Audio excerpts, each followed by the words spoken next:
What happens when Van Helsing's sons grow up under the shadow of their father's legendary battle with Dracula?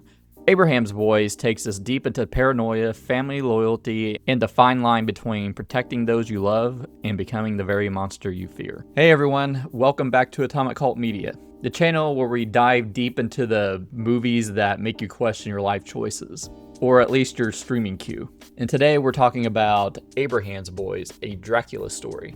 Based on Joe Hill's short story and directed by someone who clearly loves A24's aesthetic. Nearly 20 years after Dracula, Abraham Van Helsing is living in rural California with his wife Mina.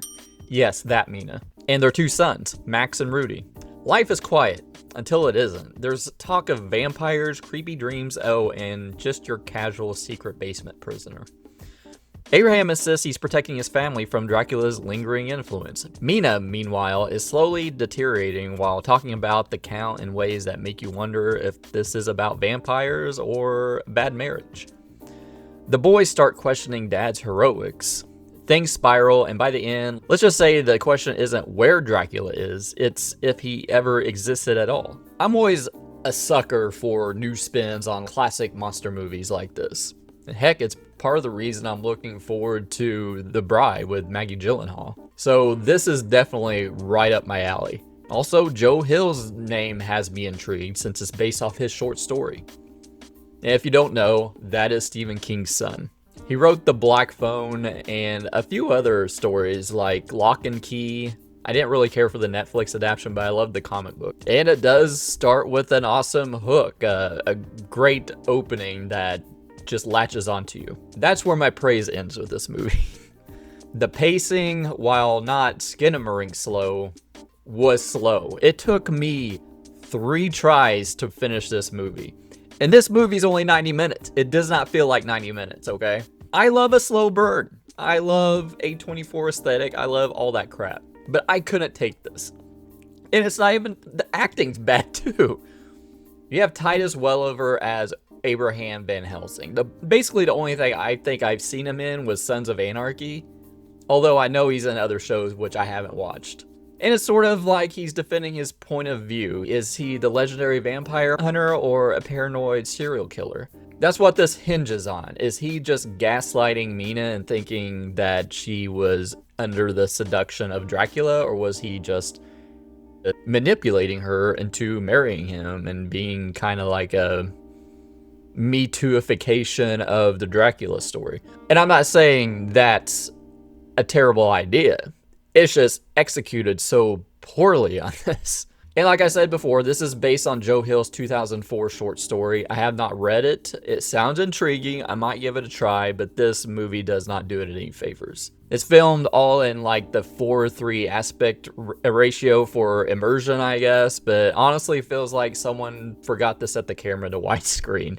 It just, it has like all the tropes of elevated horror, but they forget the part where you keep your audience awake. And really, it misses the horror of the elevated horror. There's some gruesome scenes here and there, but they're just like scattered throughout to jolt you awake, I guess. I'm not gonna go through the cast. Everything, all the acting was pretty wooden, and I just couldn't believe how boring this movie was. Natasha Cremoni directed this, and she took Joe Hill's short story and stretched it to 90 minutes, and it feels like 3 hours, really. It just, I mean, execution-wise, it's like The Witch meets a NyQuil overdose. And that pains me to say that because, you know, I'm all for female directors. I mean, my second favorite movie of the year was directed by a woman, and that was The Substance. I mean, that was a fantastic film. Now I kind of want to go into spoilers because I do not recommend this. You can skip to the timestamp below and see my overall score and final thoughts. I kind of want to go into the ending of this and kind of like explain it a little bit, just to, you know, if you just want to know what happens in it, yeah, just watch this part. So here's the deal. The movie spends most of its runtime making you wonder if vampires are still out there, if Dracula's shadow still looms over this family, or if the dad just really is into extreme pest control. Throughout the film, Abraham insists that the family is under constant danger from vampires. There's that creepy chained woman in the basement, the late night scratching noises, Mina's deteriorating health, all hallmarks of supernatural infestation. But by the time we reach the climax, the evidence starts looking, well, less Nosferatu and more Dateline NBC. It suggested heavily that these vampires may just be unlucky humans caught in Abraham's paranoia. In the third act, Abraham's behavior starts to feel like a guy who should really be on a watch list. His treatment of Mina, who is frail, frightened, and not exactly Team Abraham, starts reading as controlling at best, abusive at worst. And then the boys find that chained woman and Dad makes Max stake her. Max finally decides enough is enough, refusing to help Abraham set up defenses against railroad workers. This is where Dad absolutely loses it. He knocks Max cold, drags Rudy along to cleanse the camp, but the boys finally unite against their father, attacking and essentially deciding maybe Dad's the problem here. And Abraham, in a final bit of manipulative smugness, tells them they're just like him. By the end, Elsie flees, the brothers pack up, and we get this voiceover from Abraham. Basically a twisted love letter telling them their faith in him was justified. The creepy part, they do leave. But the movie makes it very clear that they might have inherited his paranoia, his violence, or both. It's kind of the ending that leaves you wondering if the cycle of the hunter is about to repeat itself.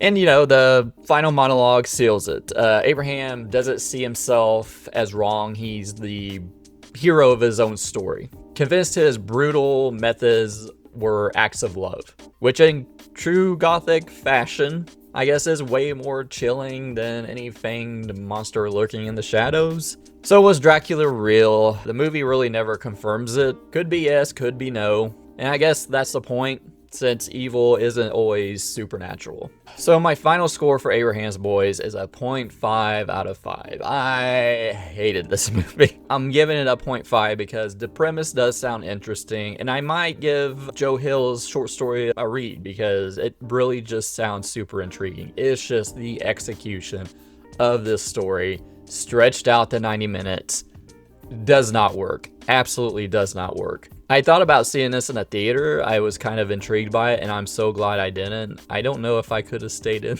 there. It took me 3 tries to watch this 90-minute movie. Like, I've never experienced that before. I'm not someone who gets bored easily when watching a movie. It's just a slog. It thinks it's high art. It just comes off as a poor man's horror indie darling. So yeah, I don't think I could recommend this to anyone. Not horror fans or Dracula fans or even people who probably like Skinamarink if they exist. Yeah, I've been shitting on Skinamarink this whole time. I hated that movie. I don't even think I watched the entire thing, but no. But yeah, avoid Abraham's Boys at all costs. That's my opinion. Take it for what it is.